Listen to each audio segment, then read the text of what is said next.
ကလေးတွေကိုကျန်းမာသန်စွမ်းပြီးဉာဏ်ရည်ထက်မြက်စေချင်ကြတယ်မလား။ဒီနေ့မှာတော့ကလေးတွေအတွက်ဦးနှောက်ဖွံ့ဖြိုးမှုနဲ့ဉာဏ်ရည်ထက်မြက်ပြီးကိုယ်ခံစွမ်းအားကောင်းစေဖို့အထောက်အကူပြုတဲ့အစားအစာ၅မျိုးအကြောင်းကိုပြောပြပေးသွားမှာမို့လို့အဆုံးထိကြည့်ရှုပေးကြပါအောင်နော်။အားလုံးပဲမင်္ဂလာပါ။ကျွန်မတော့ကလေးထုခုဆရာဝန်ဒေါက်တာလင်ဖြစ်ပါတယ်။ကလေးကျန်းမာရေးဗဟုသုတတွေကိုဒီ Happy Kids Page ကနေပြီးတော့မှမျှဝေပေးရရှိပါတယ်။ခုနကပြောတဲ့ကလေးတွေဉာဏ်ရည်ထက်မြက်ဖို့နဲ့ကိုယ်ခံစွမ်းအားကိုမြင့်တင်ပေးတဲ့အစားအစာ၅မျိုးထဲကပထမဆုံးအစားအစာကတော့ဥအမျိုးမျိုးပဲဖြစ်ပါတယ်။ဒီဥထဲမှာပါတဲ့ခိုလင်းဓာတ်ကဆိုလို့ရှိရင်ဦးနှောက်မှတ်ဉာဏ်ကိုပိုပြီးတော့ကောင်းမွန်စေတယ်။ပြီးတော့ဒီထဲမှာomega 3 fatty acid တွေပါဝင်တဲ့အတွက်ကြောင့်မို့လို့သူကလည်းမှတ်ဉာဏ်စွမ်းအားကိုတိုးတက်စေပါတယ်။ပြီးတော့ protein ဓာတ်တွေကျွဲဝတဲ့အတွက်ကြောင့်မို့လို့ကလေးကြီးထွားဖွံ့ဖြိုးမှုအတွက်လည်းအထောက်အကူပြုပေးပါတယ်။အသက်6လကျော်ကလေးတွေအတွက်ဆိုလို့ရှိရင်တစ်နေ့ကိုဥတစ်လုံးလောက်ကျွေးလို့ရပါတယ်။နံပါတ်2အစားအသောက်ကတော့ဆန်မွန်ငါးဖြစ်ပါတယ်။ဒီဆန်မွန်ငါးမှာဆိုလို့ရှိရင် omega 3 fatty acid DHA တွေကျွဲဝစွာပါဝင်ပြီးတော့ဦးနှောက်ဉာဏ်ရည်ကိုအထူးကောင်းမွန်စေပါတယ်။ DHA ဟာဆိုလို့ရှိရင်ဒီဦးနှောက် cell တွေဖွဲ့စည်းဖို့အတွက်တကယ်ကိုလိုအပ်တဲ့ဓာတ်ဖြစ်တယ်ပေါ့နော်။ပြီးတော့အမြင်အာရုံကိုလည်းကောင်းမွန်စေရယ်။ပြီးတော့ဒီဆန်မွန်ငါးကိုတစ်ပတ်ကို2ကြိမ်လောက်ကိုကျွေးသင့်ပါတယ်။နံပါတ်3အစားအသောက်ကတော့ဟင်းသီးလယ်ရက်နဲ့အခြားသောအစိမ်းရင်းရောင်အရွက်တွေပါဒီအရွက်တွေမှာဆိုလို့ရှိရင်တန်ဓာတ်တွေကျွဲဝစွာပါဝင်ပြီးတော့ဒီဦးနှောက်ထဲကိုပေါ့နော်အောက်ဆီဂျင်တွေပို့ပေးတာကိုသူကအကူအညီပေးတယ်ပြီးတော့ folic acid ပါဝင်တဲ့အတွက်ကြောင့်မို့လို့ဦးနှောက်နဲ့အာရုံကြောအတွက်အရန်ကိုကောင်းမွန်စေတယ်ပြီးတော့ဗီတာမင် K ပါဝင်တဲ့အတွက်ကြောင့်မို့လို့အရိုးတွေကိုလည်းတန်မာမှုကိုအားပေးပါတယ်နံပါတ်4အစားအသောက်အနေနဲ့သွားတော့ဒိန်ချင်ပါဒိန်ချင်လိုဟာမျိုးမှာဆိုလို့ရှိရင် probiotic ဓာတ်တွေကျွဲဝစွာပါဝင်ပြီးတော့သူကဥလန်းချောင်းကျန်းမာရေးကိုအားပေးတယ်ပြီးတော့ကယ်ဆီယမ်ဓာတ်တွေ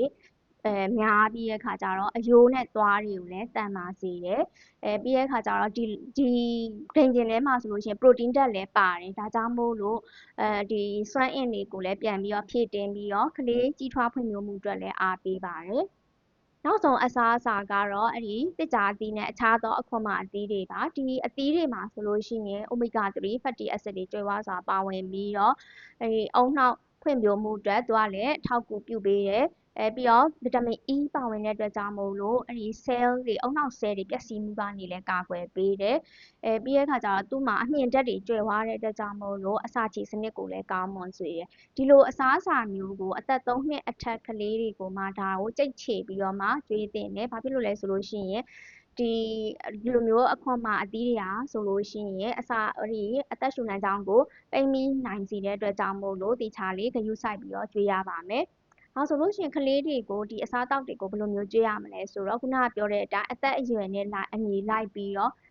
အစားအစာတွေမှာတဲ့ဟာတွေဆိုလို့ရှိရင်ကြိတ်ချေတာမျိုးလုပ်သင့်တယ်ပြီးတော့အသစ်အဆန်းတစ်ခုခုကိုပေါ့နော်အစားအစာအသစ်အဆန်းတစ်ခုကိုကျွေးတဲ့အခါတိုင်းမှာဆိုလို့ရှိရင်3ရက်ကနေ5ရက်ခြားပြီးတော့တဖြည်းဖြည်းကျွေးသင့်တယ်ဘာဖြစ်လို့လဲဆိုလို့ရှိရင်ဓာတ်မတည့်တာကိုစောင့်ကြည့်ဖို့အတွက်ပဲဖြစ်ပါတယ်ပြီးတော့အယောင်သွေးစုံလင်အောင်လုပ်ပြီးတော့ကလေးတွေကိုစားခြင်းစပွဲသူတို့စားခြင်းတဲ့ပုံစံလိုမျိုးအယုပ်ပုံစံလိုမျိုးဖြစ်အောင်ဒါလေးတွေကိုစီစဉ်ပြီးတော့ပြင်ဆင်ပြီးတော့ကျွေးသင့်ပါတယ်ဒီခုပြောသွားတဲ့ဒီအစားအစာ၅မျိုးပါဆိုလို့ရှိရင်တကယ်ပဲကလေးတွေရဲ့ဦးနှောက်ဉာဏ်ရည်ကိုတိုးတက်ပြီးတော့ကိုယ်ခံစွမ်းအားကိုမြင့်တင်ပေးပါတယ်ဒီကလေးအသက်ပေါ့နော်ဦးနှောက်ဖွံ့ဖြိုးတိုးတက်မှုအတွက်ကလေးအသက်ပထမဆုံး9နှစ်ကဆိုလို့ရှိရင်အရန်ကိုအရေးကြီးပါတယ်ဒီအစားအစာတွေကိုစားပေးခြင်းအပြင်ကလေးတွေကဉာဏ်ရည်ဖွံ့ဖြိုးပြီးတော့ကိုယ်ခံအားတိုးတက်ကောင်းမွန်မှာပဲဖြစ်ပါတယ်ဒီဗီဒီယိုလေးကိုတခြားကလေးမိဘတွေအတွက်လည်း like and share လုပ်ပေးလို့ရပါတယ်